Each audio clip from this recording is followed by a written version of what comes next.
Laravel का model क्या होता है? अगर आपको सिंपल ट्रिक से समझना है तो ये वीडियो लास्ट तक देखें।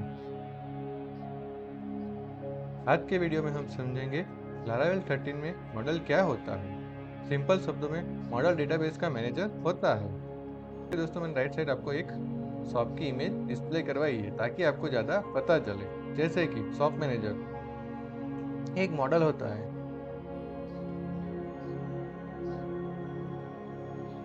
इसमें इसमें मैंने कमेंट में लिखा है, मैं शॉप का मैनेजर हूँ, मैं ही सब हैंडल करता हूँ। दूसरी तरफ एक कस्टमर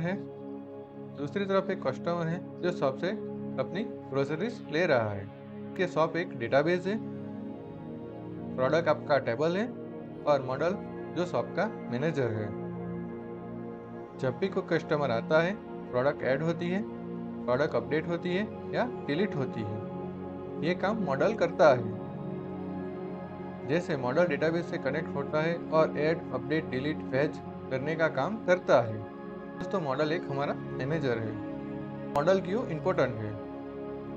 डेटाबेस करने के लिए, टेबल का डेटा हैंडल करने के लिए, थर्ड ऑपरेशन बनाने के लिए। थर्ड ऑपरेशन मतलब क्रिएट, रीड, अपडेट और डिलीट।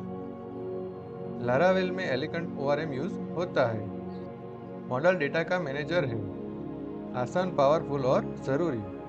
दोस्तों, नीचे मैंने सिंपल एग्जांपल दिया है जिसके अंदर मैंने सारे प्रोडक्ट के डेटा गेट करवाए हैं। उसे हम एग्जांपल में समझेंगे। जैसे शॉप मैनेजर प्रोडक्ट को हैंडल करता है, ऐसे ही लारावेल में मॉडल डेटा को हैंडल करती है। विदाउट मॉडल लारावेल में प्रोजेक्ट इनकम्प्लीट है। दोस्तों, आपने देखा होगा लारावेल MVC स्ट्रक्चर पे काम करता है। Means model, B means BUNA, C means controller. जो M है वो मॉडल का पार्ट है जो अभी हम समझ रहे हैं। तो दोस्तों, आज हम समझेंगे मॉडल क्या है और हम इसे क्यों यूज करते हैं। दोस्तों, ये सिंपल एग्जांपल से आपको पता चल गया होगा। नमस्कार दोस्तों, मेरा नाम विशाल लाड है। चलिए तो स्टार्ट करते हैं। जैसे कि दोस्तों, एक आपको मैं लाइव वेबसाइट का एग्जांपल दे देता हूँ। जैसे कि हमारे पास कोई ई-कॉमर्स मीन्स कि हमारे पास ऑनलाइन शॉपिंग की वेबसाइट हो। एक यूजर्स का मैनेजर होता है, यूजर्स की सारी डिटेल मॉडल से मंगवाता है। दूसरा ऑर्डर ट्रैकिंग हो गया, ऑर्डर को ट्रैक करना, अपडेट करना और मैनेज करना मॉडल से पॉसिबल है। उसी तरह से हम पोस्ट भी हैंडल कर सकते हैं, जैसे कि पोस्ट क्रिएट करना, अपडेट करना, डिलीट करना। दोस्तों, यहाँ पे एक सिंपल मैंने एग्जांपल बनाया 2 इमेज से, जो आपको मैं इजीली समझा सकूं। एक साइड है मॉडल का एग्जाम और दूसरी साइड रियल प्रोडक्ट का एग्जांपल। जैसे कि यूजर मैनेज करने में, ऑर्डर को ट्रैक करने में, ब्लॉग पोस्ट को हैंडल करने में और बहुत कुछ जो हम रियल एग्जांपल में करते हैं। उसी तरह मॉडल में डेटाबेस कनेक्ट करना, डेटाबेस को ऑर्गेनाइज करना, थर्ड ऑपरेशन बनाना और बिजनेस लॉजिक हैंडल करना, ये सब मॉडल से पॉसिबल है। चलिए तो दोस्तों, हम लाइव मॉडल बना के देखते हैं कि लारावेल में हम मॉडल कैसे बनाते हैं और समझते हैं मॉडल कैसे क्रिएट होता है और मॉडल के अंदर क्या क्या मिलता है। ताकि मॉडल के अंदर बहुत सारी चीज़ें होती है, रिलेशनशिप हो गया, दूसरा कास्केडिंग हो गया, वो सब हम आगे समझेंगे जब लाइव प्रोजेक्ट पे काम करेंगे। अभी सिर्फ हम मॉडल क्रिएट करेंगे और उसे हम कैसे यूज़ करेंगे वो समझेंगे।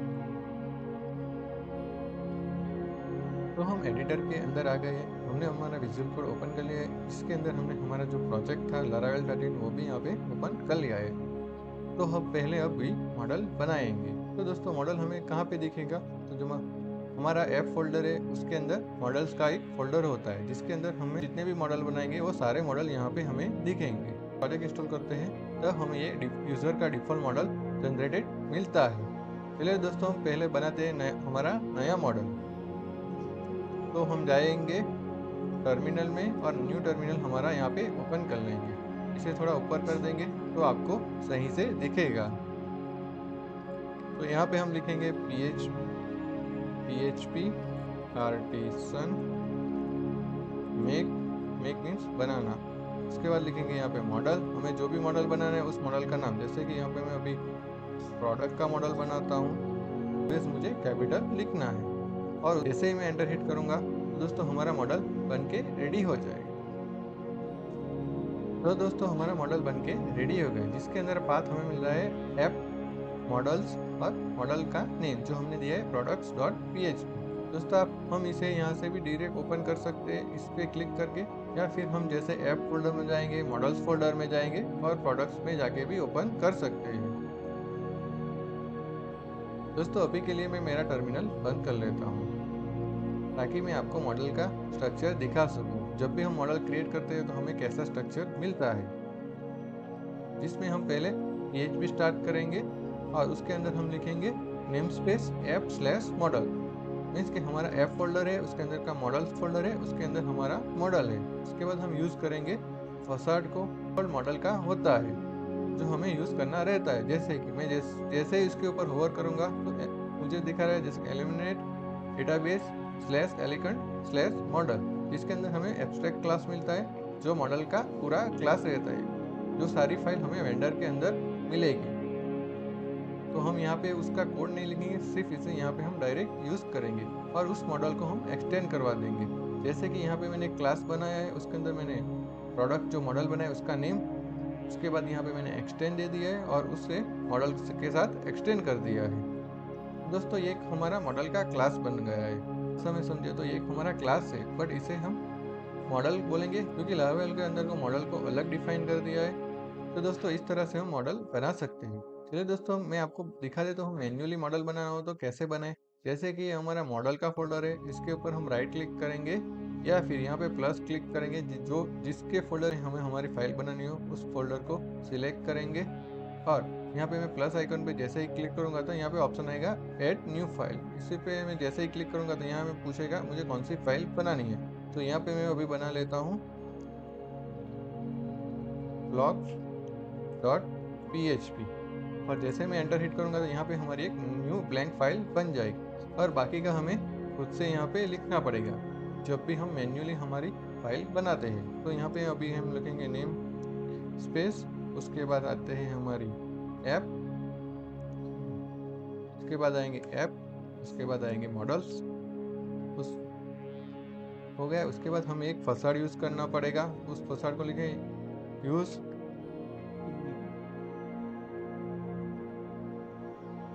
उसके बाद लिखेंगे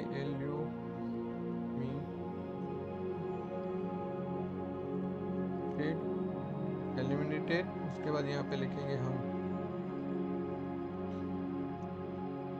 डेटाबेस, उसके बाद यहाँ पे हम लिखेंगे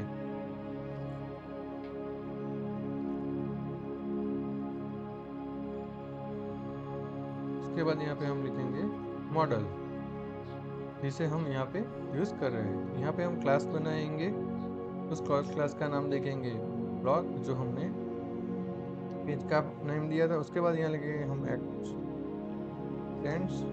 और उसके बाद यहाँ पे हम उसे मॉडल से एक्सटेंड कर देंगे और यहाँ पे उसका एक स्कोप बना देंगे। और इस स्कोप के अंदर हम जो भी लिखेंगे, इसके जो भी कोड लिखेंगे, लॉजिक लिखेंगे, वो सब मॉडल के अंदर आएगा। दोस्तों मॉडल के अंदर जैसे मैंने आपको बताया, हम यहाँ फिलेबल टेबल्स यूज कर सकते हैं, कोई रो को हाइड करना, फिल्टर करना, वो सब यहाँ पे हम करेंगे। साथ में हम यहाँ पे रिलेशन भी बनाएंगे। दोस्तों ये सब हम लाइव एग्जाम्पल जब करेंगे तब आपको बताएंगे। जैसे कि दोस्तों ये मॉडल मैंने बनाया, उसे मुझे यूज़ करना हो तो मैं कैसे उसे कंट्रोलर में यूज़ कर सकता हूँ, वो भी मैं आपको भी बता देता हूँ। जैसे कि ऐप फोल्डर के अंदर, HTTP फोल्डर के अंदर हमारे कंट्रोलर्स फोल्डर होता है, जिसमें हमने जो कंट्रोलर्स बनाए वो सारे कंट्रोलर हमें यहीं पे मिलेंगे। अभी यहाँ पे मुझे मॉडल यूज़ करना है तो यहाँ पे पहले मुझे यूज़ लिखना है, उसके बाद पाथ लिखूंगा। तो ऐप फोल्डर के अंदर हमारा मॉडल्स का फोल्डर है, उसके अंदर हमारा जो ब्लॉक का हमने मॉडल बनाया वो हमें यहाँ पे दिखेगा। इस तरह से हम यहाँ पे हमारे मॉडल को लिंक करवा सकते हैं। इस मॉडल को हम हमारे कंट्रोलर में जहाँ भी यूज़ करना हो वहाँ यूज़ करेंगे। दोस्तों अभी के लिए मॉडल हमारा ब्लैंक है क्योंकि हमने अभी टेबल और कुछ बनाया नहीं है, तो मैं ये आपको लाइव नहीं दिखा रहा। हम जैसे जैसे आगे जाएंगे वैसे वैसे आपको मैं सब कुछ दिखाता जाऊँगा। Thank you for watching. Happy coding.